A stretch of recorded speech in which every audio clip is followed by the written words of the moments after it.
Good afternoon, ladies and gentlemen, and welcome to the December 18th Diversion Authority Finance Committee meeting. Don, would you please call the roll? Mayor Dardis. Here. Mayor Mahoney.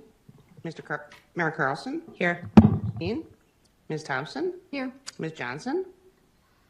Here. Mr. Redlinger. Here. Mr. Grimberg. Mr. Pepcorn. Here. Mr. Capitan. Mr. Reitz. Here. Ms. Madriga. And we have a quorum. Thank you, Don. Notation to the Finance Committee. Commissioner Jim Capitan will be the new member on the Finance Committee, joining us from the Cass County Commission, replacing Chad Peterson. So I believe that Mr. Capitan is in New York this week and wasn't able to be with us, but he will be the new member from Cass County on the Finance Committee. Next order of business is to approve the minutes of November 20, 2024, page 3 of the packet. It has been distributed. Move to approve. I have a motion to approve. Is there a second, please? Second. And a second. I have a motion and a second to approve the minutes of November 20th as presented. Is there any discussion? Hearing none, all those in favor, please signify by saying aye. Aye. Opposed? Motion carried. Thank you. Item number 3 is to approve the order of the agenda. Before we move into this item, I'd like to call on Mr. Chris Bakkegaard for a point that he'd like to make. Thank you, Chair Dardis, members of Finance Committee. We have received some additional information related to item 7A.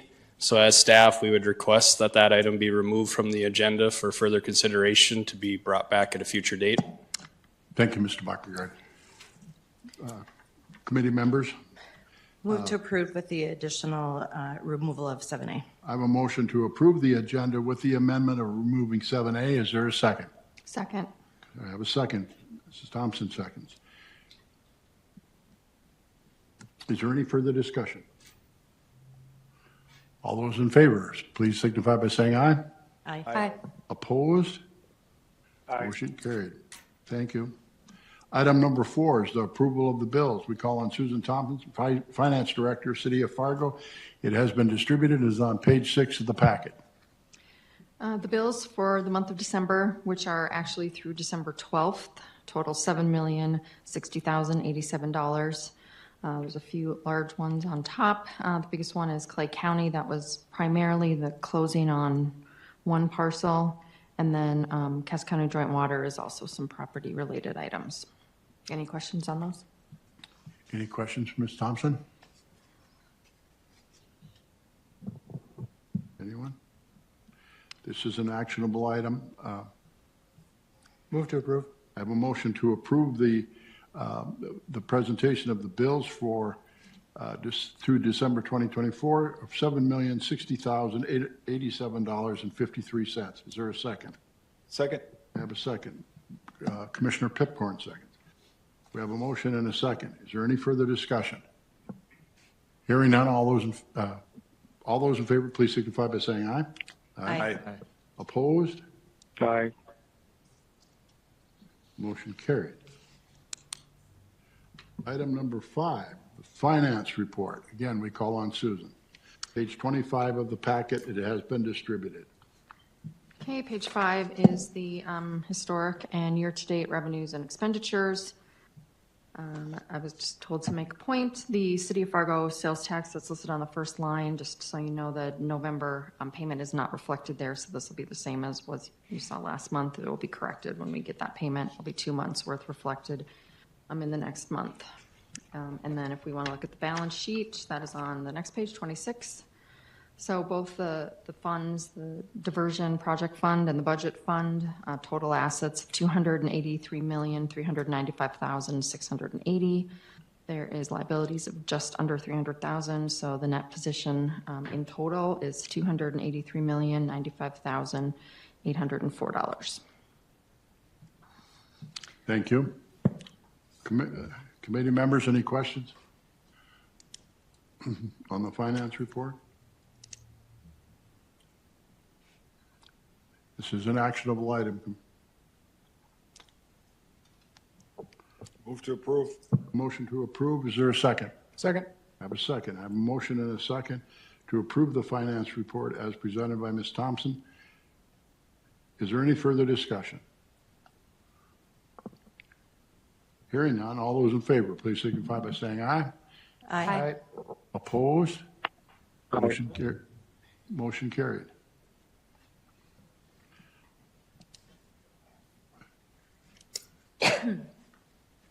Item number 6 is the cash budget report. We call on Paul Barthol. It's a number 57 in your packet. Good afternoon. Good afternoon. Just a few highlights on this. Susan briefly explained before, the City of Fargo and Cass County sales tax are not reported this month, so on our revenue sheets, those will do appear as a zero. Also, there was a single legacy bond request that went into the state of North Dakota. As of the printing of this document, we had not received the cash yet. It's about $13 million was requested, and payment, I believe, is in transit now. So that will be updated basically, we will finalize these numbers out at the end of the year. And then especially with the legacy bonds, we'll transition that into our 2025 cash budget. The next sheet will go into the overview sheet here. A couple of things I'd like to highlight, especially you look at the milestone payments to the developer. Again, fiscal year 2024 cost is not changed. So there was a couple payments that we were anticipating by the end of the year. Those are going to be pushed into 2025. As for lands and the property mitigation, you can see all of what we were expecting came in. We've paid those out at the end of the year. I don't expect any additional payments, but we are 1% over on that one line item. However, we do have enough cash remaining in the cash budget to pay that out, and it is below our program budget. So it's just year on year, we've been underspending that account. This year, we've paid out what we thought we were going to pay, plus just a little bit more. So, but we will balance again that out into the 2025 cash budget.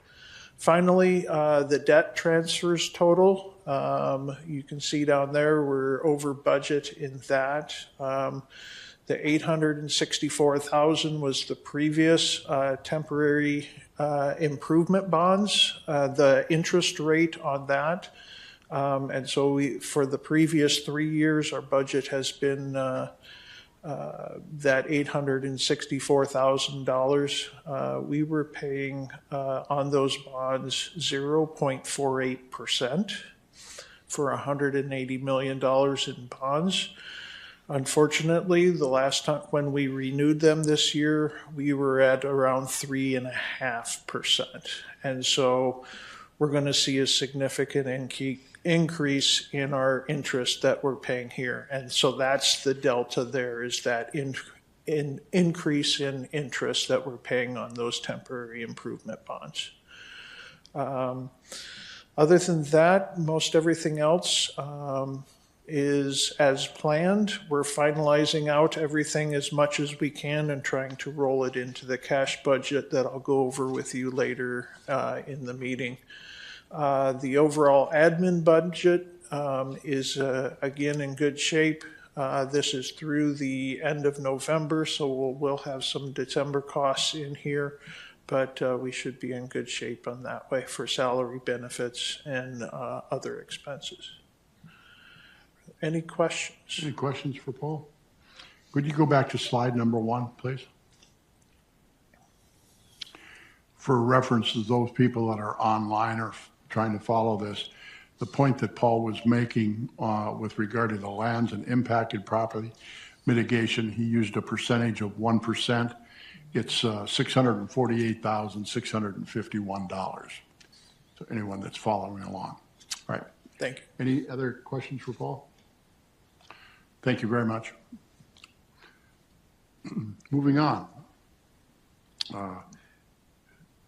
Item number 8, DA Board, contracting actions. Again, we call on Paul.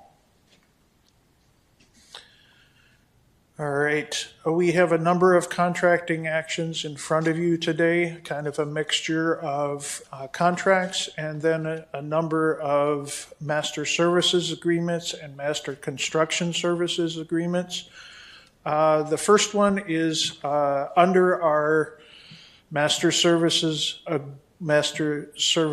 and contracting agreements. Under that, there's a task order 34 for a property structure mitigation.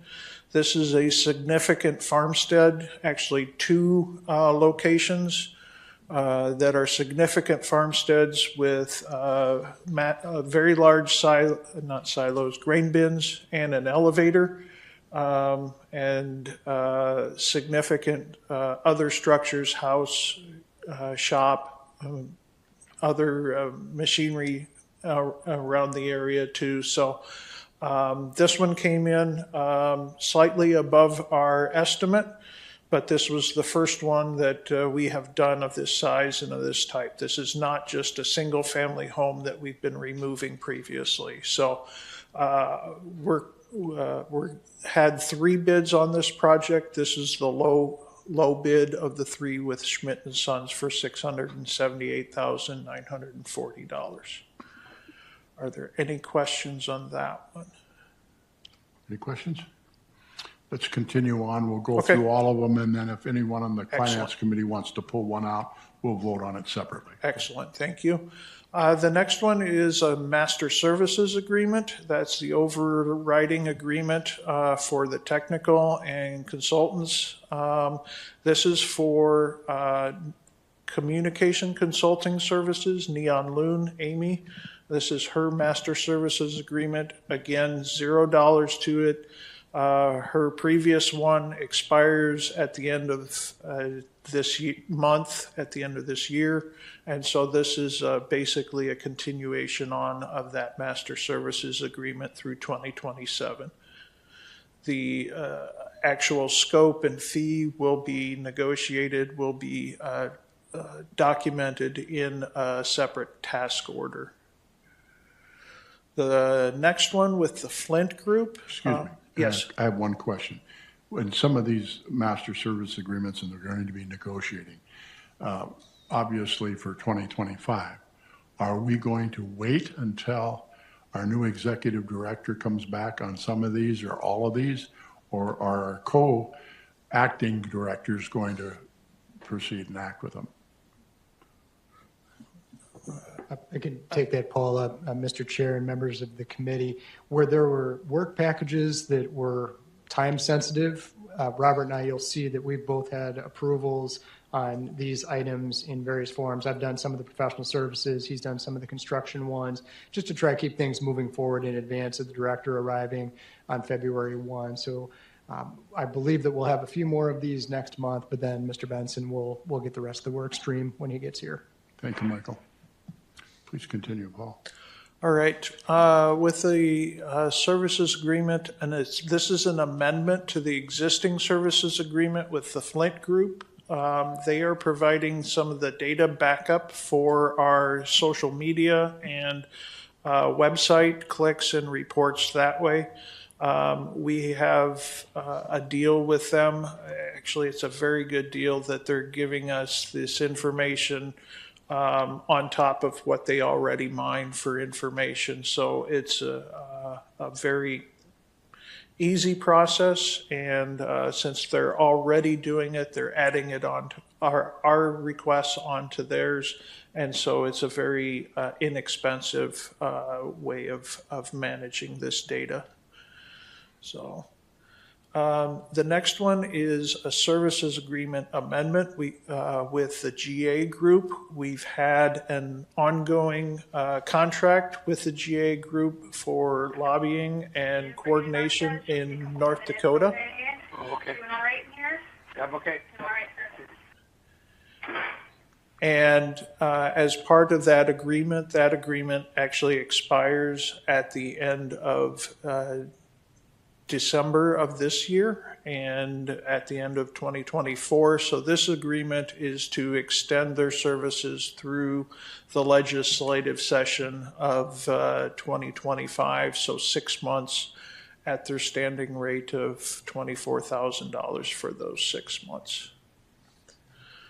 The next one is actually the next four I'm going to take together, because those are four master agreements for construction services.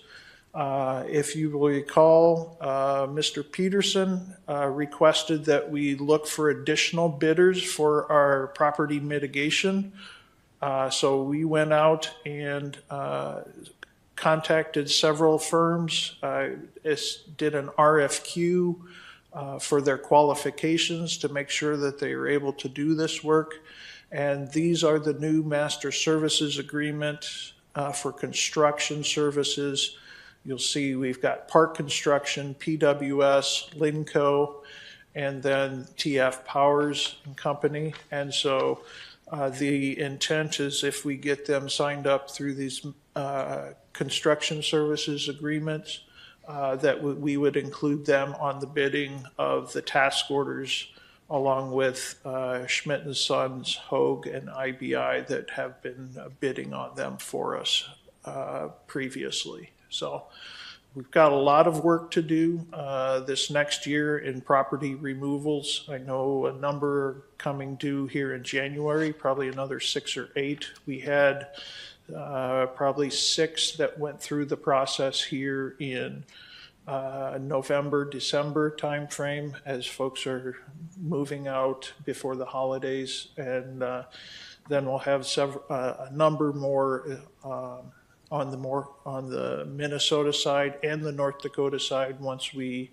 get through more of the eminent domain process and settle those out. But anticipating somewhere 20 to 30 properties that we're going to be working on this next year. So it'll be very advantageous for the authority to have these additional contractors on board.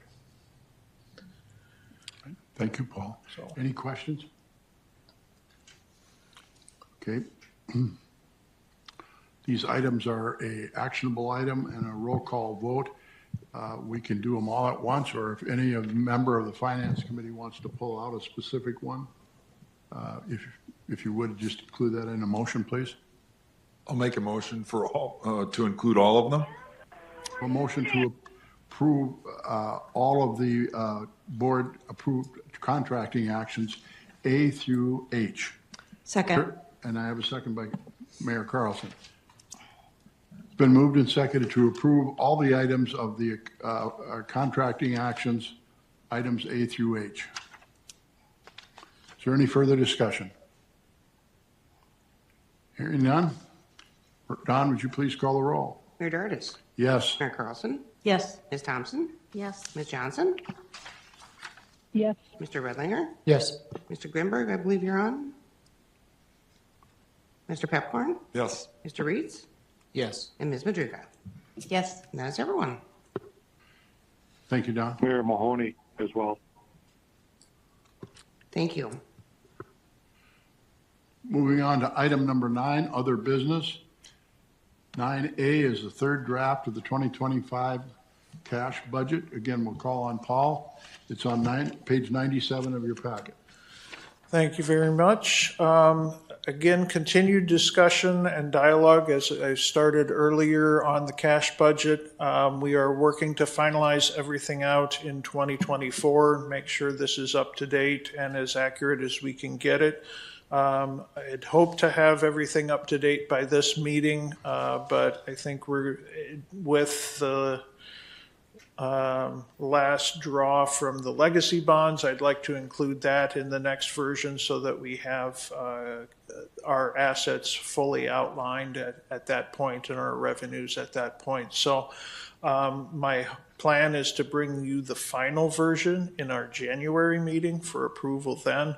And but there are a few things that I'd like to highlight as we go through this version. There's been a few minor changes in this version. The first being on the milestone payments to the developer. You'll see an additional $2 million added to that cash budget.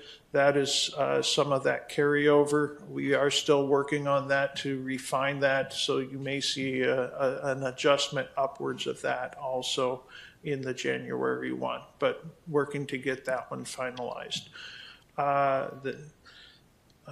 No changes in the Minnesota, North Dakota River Stage 37 projects.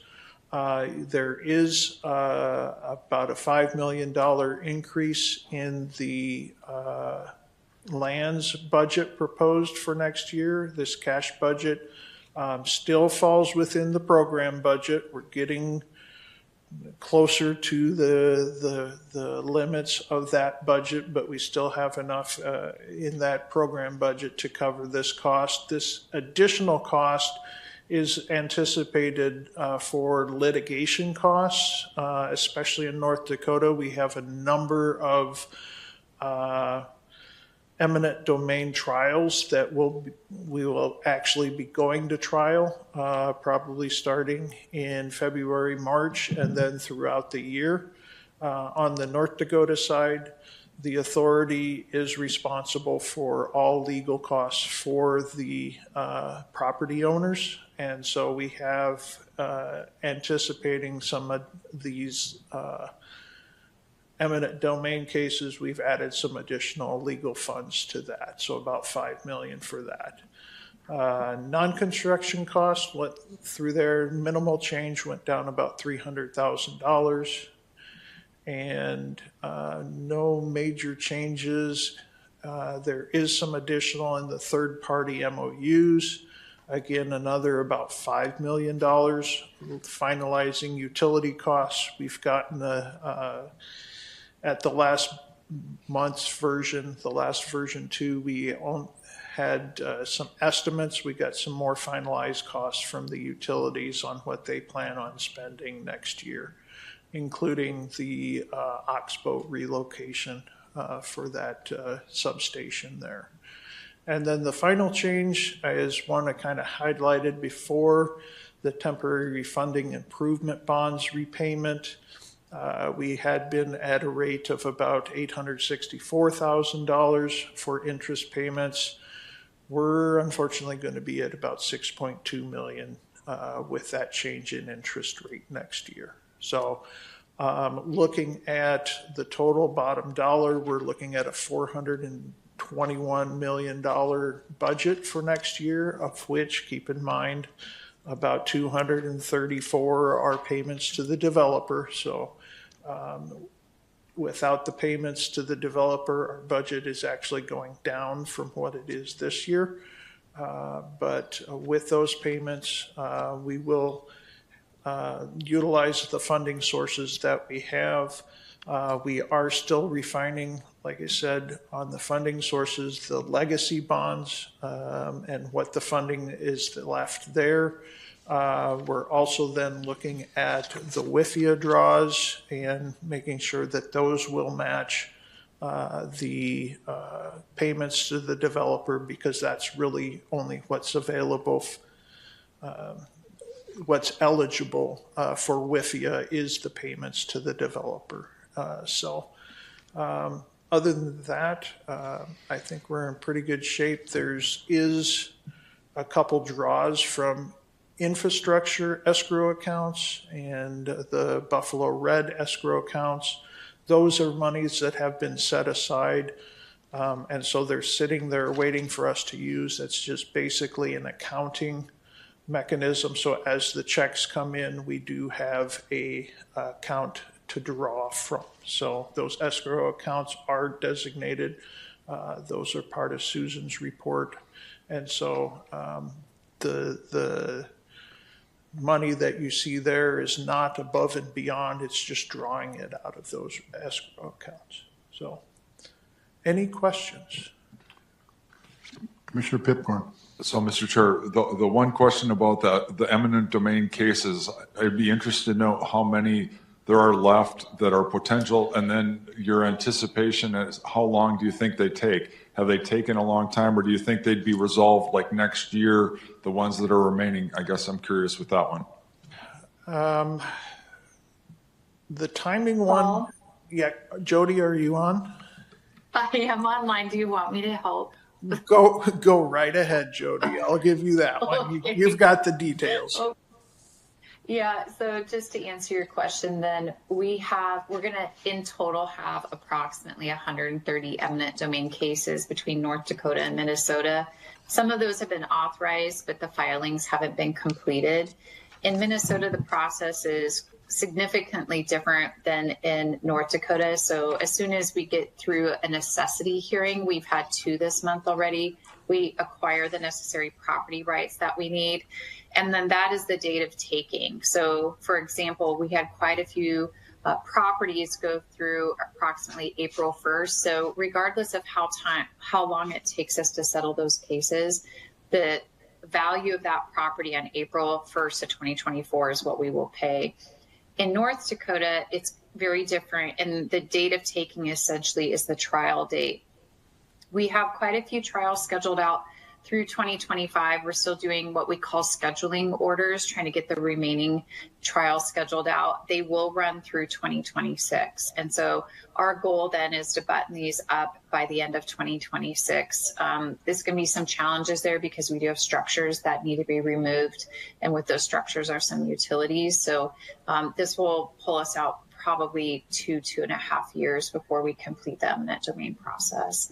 Part of that is the availability of our legal counsel. Part of that's going to be the availability of all of our experts that we need to be in the courtroom when we do that. And then part of that's the availability of the courts to accommodate that many trials.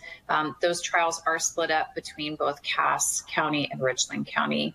At this point, the majority of the legal cases will end up in Richland County. So did that answer your question, Commissioner Pepcorn? Yep, that's great. Thank you very much. And can I ask just one more question? And this is I'm in charge of answering dumb or asking dumb questions, but I think this shows how fortunate we were about getting low interest for this long. We've been very fortunate. My dumb question is, so the WIFIA loan is a much lower rate, isn't it? Is it possible for us to try to do something to use more of that to get the lower interest money? Is there something like that possible? Chair Dardis, this is John Mr. Shockley. I can answer that question if you'd like. Mr. Shockley, please. Continue. No, that's actually a great question. So the WIFIA loan is actually specifically dedicated to the stormwater diversion channel. And so we can't utilize that for non-stormwater diversion channel related expenses, such as the eminent domain proceedings. And so you are correct. That is a very low interest rate. That's 2.07%. So you certainly wouldn't get that in today's marketplace. And so there was some good strategic thought about getting that low interest rate when we did. Thank you very much, Mr. Chair. But this is a little scary now when I ask a question and then the voices just come in from all over the place. It's a little bit intimidating, but thank you very much. You answered both of the questions, so thank you, Mr. Chair. Thank you. Are there any other additional questions for Paul?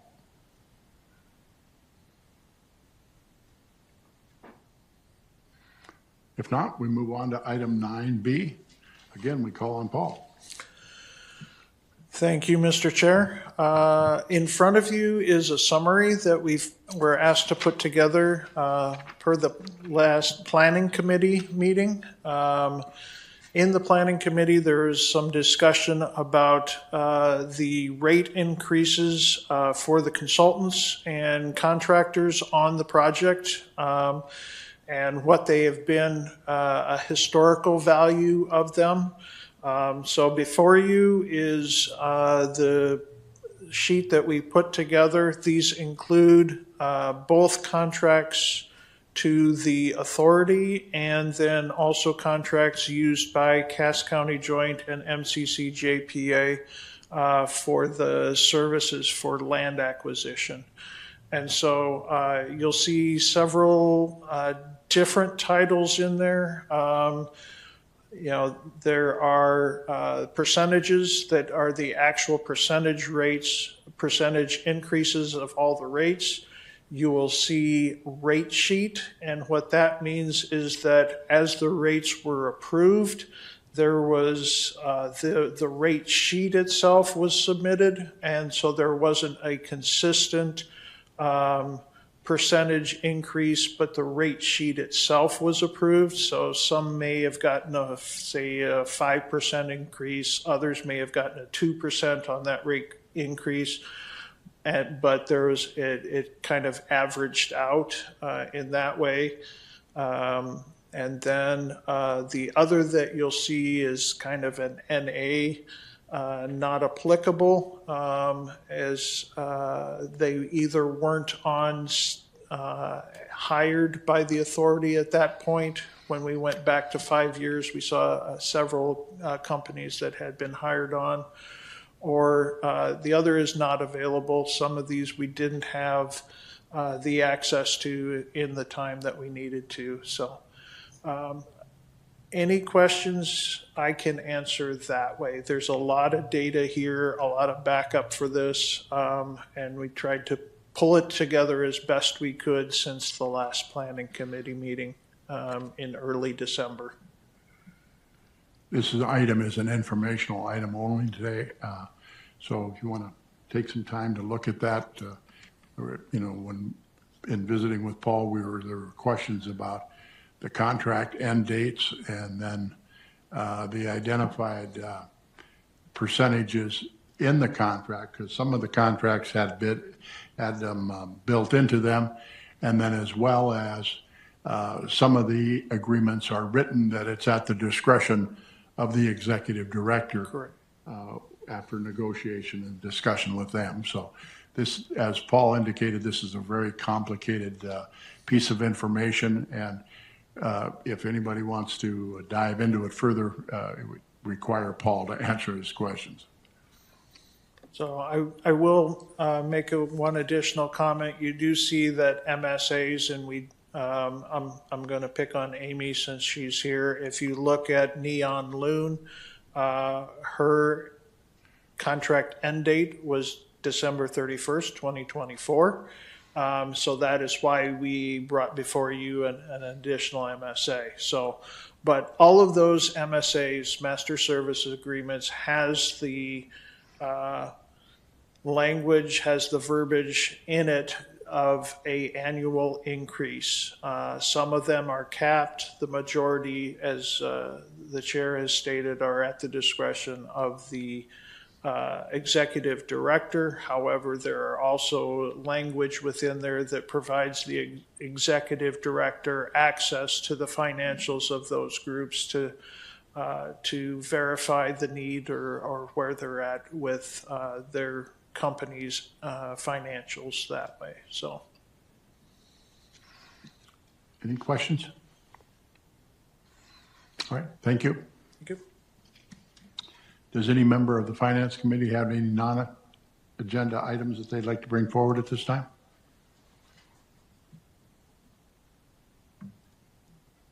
Okay, staff, anything?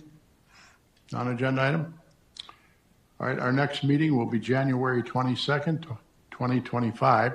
Don, not 2024. Trying to trick me there. Oh.